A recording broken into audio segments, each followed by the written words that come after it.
इस कहानी का नाम है भूत नहीं होते। ये कहानी कुछ यूँ शुरू होती है।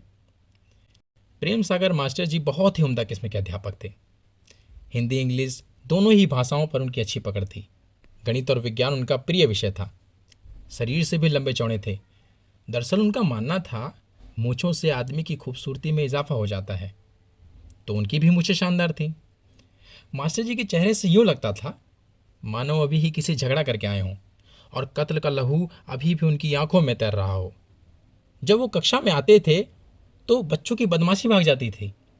हालांकि मास्टर जी ने कभी किसी बच्चे पर हाथ नहीं छोड़ा, लेकिन जब वो डांट देते थे तो सीधे तमाचे जैसा गाल पे लगता था।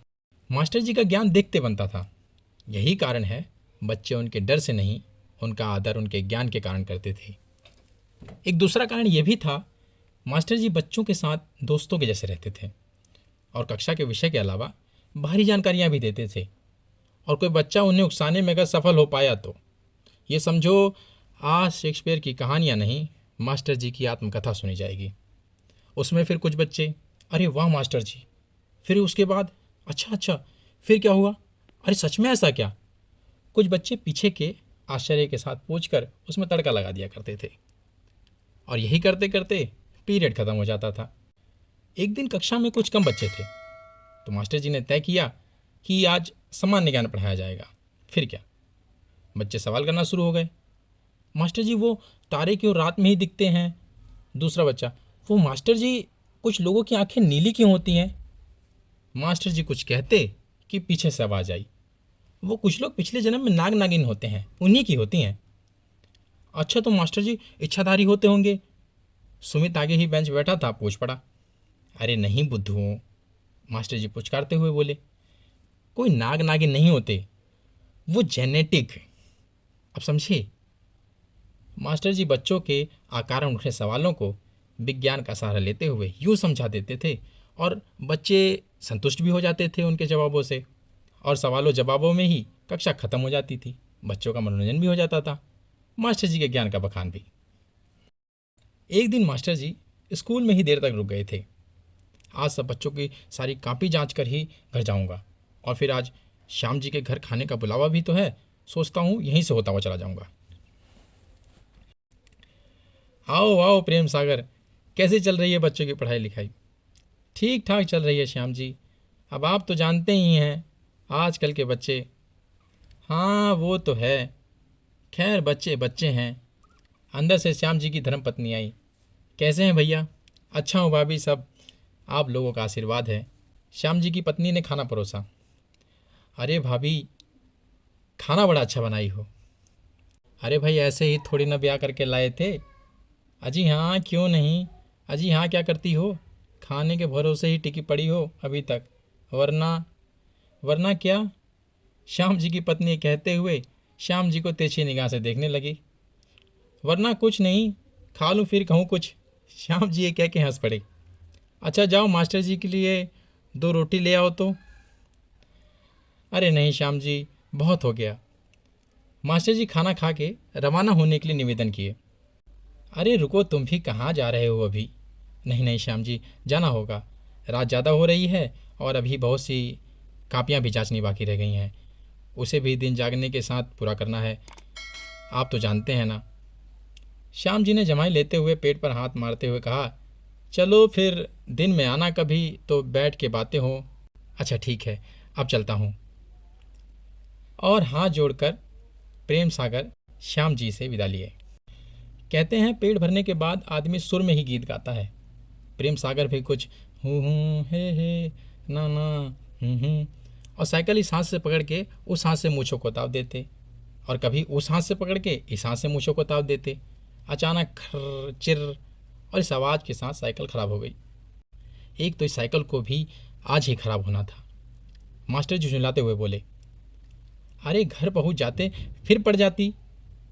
अब जब साइकिल खराब हो गई तो रास्ता कैसे तय होगा, ये परेशानी थी। घर लगभग अभी 4 किलोमीटर दूर होगा और साधन कुछ भी नहीं। एक तो इतनी रात, दूसरे दूर का सफ़र। लेकिन प्रेम सागर एक अध्यापक हैं, वह नहीं डरते गुंडों मवालियों से, और भूत प्रेत को मानते ही नहीं। उनकी खूबी थी, वह कभी भी अतार्किक बातें नहीं करते थे, वह तर्क और सबूत पर बातें करने वाले अध्यापक थे। प्रेम सागर अपनी साइकिल के साथ आगे बढ़ने लगे, मगर ठहरा हुआ था सन्नाटा। उनके साथ अगर कुछ चल रहा था तो वो था रात में बोलने वाले कीड़ों की चिर चिर चिर और हवाओं का शोर। इसके साथ एक साथ कई सियारों की आवाज़ें। रात काली थी, मास्टर जी अकेले और ऊपर से साइकिल खटर खटर करती हुई। अब एक तरफ मास्टर जी का धैर्य जवाब दे रहा था तो दूसरी तरफ उनका तर्क और विज्ञान साथ छोड़ते हुए नजर आ रहे थे। न जाने घर कितनी दूर चला गया है, मास्टर जी बड़बड़ा रहे थे, फिर भी हिम्मत बांधे साइकिल खींच रहे थे। सफ़र आगे बढ़ रहा था कि ऐसा रास्ता आया जहाँ पर आधे किलोमीटर बस बसवारी और कुछ एक आम के और केले के पेड़ थे। उनके विज्ञान की असली परीक्षा तो आज है।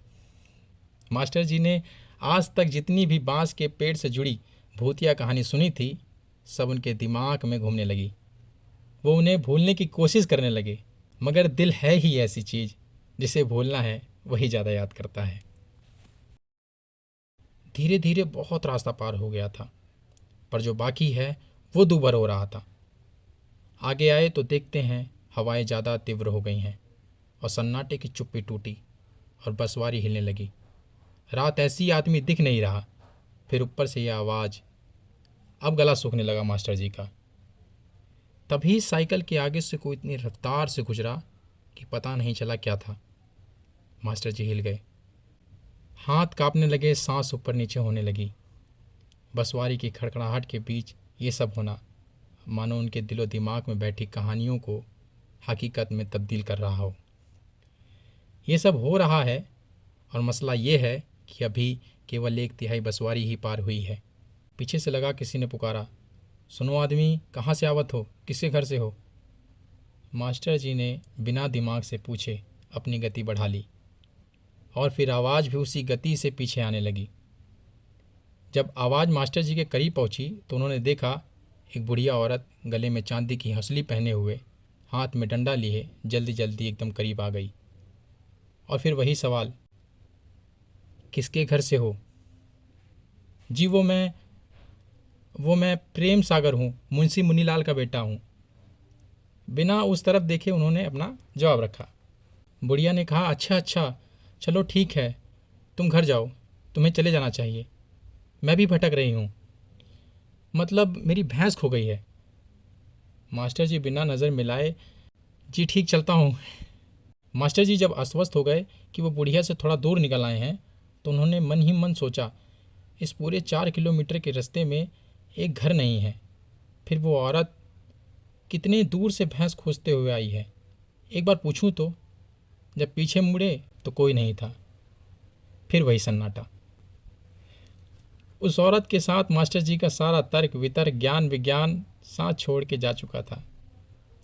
उन्हें कुछ समझ ही नहीं आ रहा था, सिवा इसके उनके चारों तरफ अंधेरा है और घर काफ़ी दूर। इसी के साथ बसवारी का पूरा रास्ता भी खत्म हो चुका था, लेकिन उस सन्नाटे ने मास्टर जी को एकदम सुन्न कर दिया था।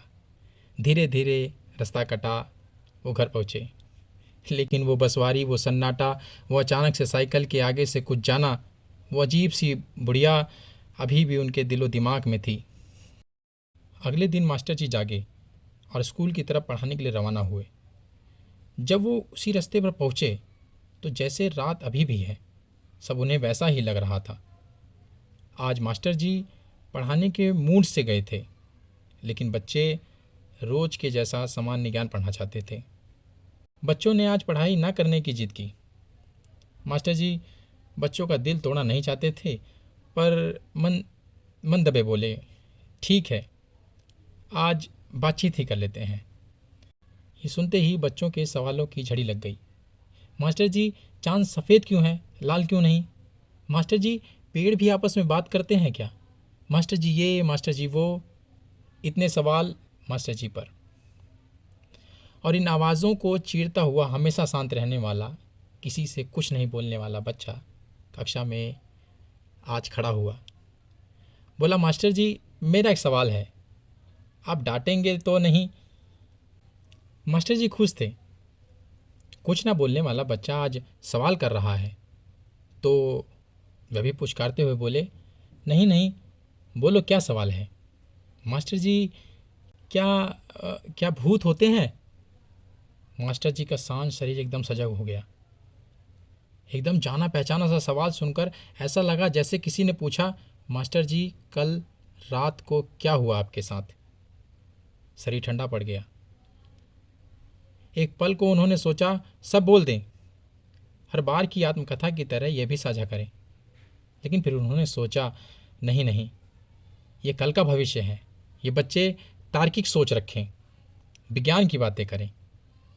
फिर उन्होंने इस बात पर जोर देते हुए कहा, नहीं नहीं बच्चे, बिल्कुल नहीं, भूत नहीं होते। और आज भी पीरियड ऐसे ही खत्म हो गया।